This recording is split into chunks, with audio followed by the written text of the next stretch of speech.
محترم ناظرین و سامعین، والدین اولاد کے لیے ایک عظیم نعمت ہوتی ہیں۔ اس نعمت کی قدر ان سے معلوم کرو کہ جن کے والد نے اس دنیا کو الوداع کہہ دیا۔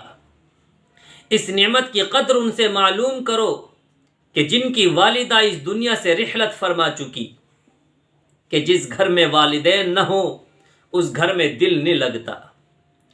گھر میں والدہ نہ ہو تو گھر کا آنگن سونا سونا لگتا ہے۔ ماں باپ کا مقام بہت اونچا ہے۔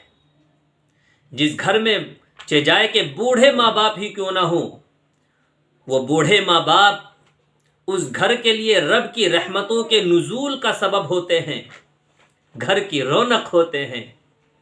اللہ نے ماں باپ کا مقام اتنا اونچا کیا کہ حضور فرماتے ہیں کہ جس نے ماں باپ کو راضی کیا اس نے اپنے رب کو راضی کیا، جس نے اپنے ماں باپ کو ناراض کیا اس نے اپنے رب کو ناراض کیا۔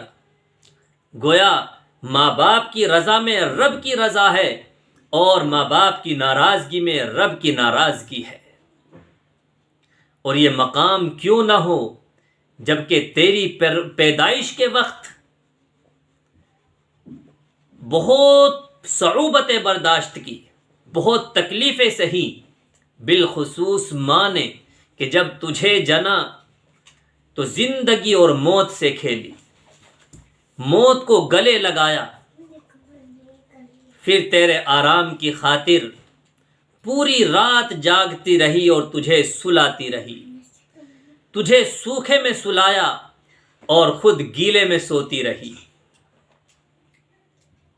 اس لیے ماں باپ کی قدر کیجئے، ماں باپ کی اطاعت اور ماں باپ کی فرما برداری کیجئے۔ حضور صلی اللہ علیہ وسلم ارشاد فرماتے ہیں کہ اگر میں نماز پڑھ رہا ہوتا اور میری والدہ مجھے آواز دیتی محمد، تو میں نیت توڑ کر کے والدہ کے پاس جاتا اور کہتا ماں میں حاضر ہوں۔ یعنی حضور فرماتے ہیں کہ میں والدہ کی آواز پر نماز کی نیت کو بھی توڑ دیتا۔ یہ مقام اور مرتبہ والدین کا ہے۔ ماں باپ کے حقوق میں ذرہ برابر بھی لاپرواہی نہ کی جائے، کہ جس طرح تمہاری پرورش کے وقت ماں باپ نے محنتیں کی، مجاہدے کیے، مشقتیں برداشت کی، اسی طرح آج تیرے ماں باپ جب بوڑھے ہو چکے ہیں تو ان کی خدمت کرنا اولاد پر فرض ہے کہ ان کی اطاعت کی جائے، ان کا ہر طرح سے خیال کیا جائے، ان کے حقوق ادا کیے جائے۔ ایک صحابی حضور صلی اللہ علیہ وسلم کے پاس آئے اور آ کر کے عرض کیا اللہ کے رسول مجھ پر سب سے زیادہ حق کس کا ہے، باپ کا یا ماں کا؟ تو حضور اکرم صلی اللہ علیہ وسلم نے ارشاد فرمایا امک، تمہاری ماں کا سب سے زیادہ حق ہے۔ وہ صحابی پوچھتے ہیں کہ ثم من، پھر اس کے بعد کس کا؟ حضور فرماتے ہیں امک، تمہاری ماں کا۔ اس کے بعد پھر پوچھا کہ اللہ کے رسول اس کے بعد کس کا؟ ثم من، حضور فرماتے ہیں امک، تمہاری ماں کا۔ چوتھی مرتبہ حضور صلی اللہ علیہ وسلم نے ارشاد فرمایا ابوک، اس کے بعد تمہارے باپ کا۔ اللہ اکبر، کیا مقام ہے ماں باپ کا، اور بالخصوص ماں کا یہ مقام کہ حضور اکرم صلی اللہ علیہ وسلم نے چوتھی مرتبہ میں باپ کا درجہ رکھا، کیونکہ ماں نے جو صعوبتیں برداشت کی ہیں اور جتنی تکلیفیں برداشت کی ہیں، میرے بھائیوں ماں کا خیال رکھنا بہت ضروری ہے۔ ایک صحابی آئے حضور اکرم صلی اللہ علیہ وسلم سے عرض کیا کہ اللہ کے رسول میں اپنی ماں کی 20 سال سے خدمت کر رہا ہوں، چل نہیں سکتی، اپاہج ہے، منہ میں دانت کوئی نہیں، میں کھانا چبا چبا کے ماں کے منہ میں ڈالتا ہوں، ہر طرح سے خیال رکھتا ہوں، اور 20 سال سے میں یہ خدمت کر رہا ہوں، کیا اللہ کے رسول میں نے والدہ کا حق ادا کر دیا؟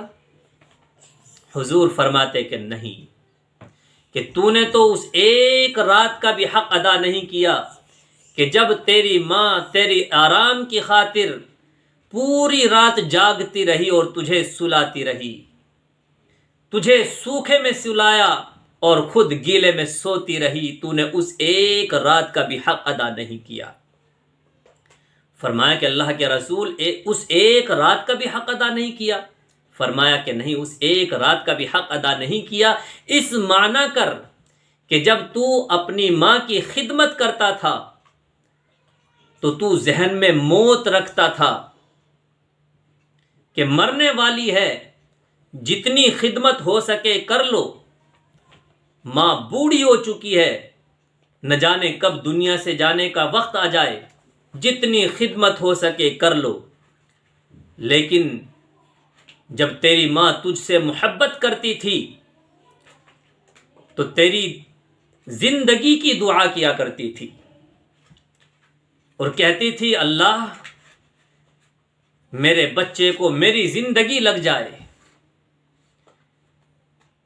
بچہ لنگڑا ہو، لولا ہو، اپاہج ہو، ماں کبھی نہیں کہتی کہ اللہ میرے بچے کو پردہ دے دے۔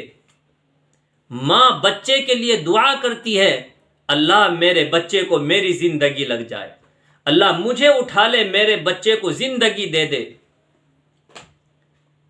تو جتنی چاہے خدمت کر لے، ماں کی خدمت کا بدل تو ادا نہیں کر سکتا۔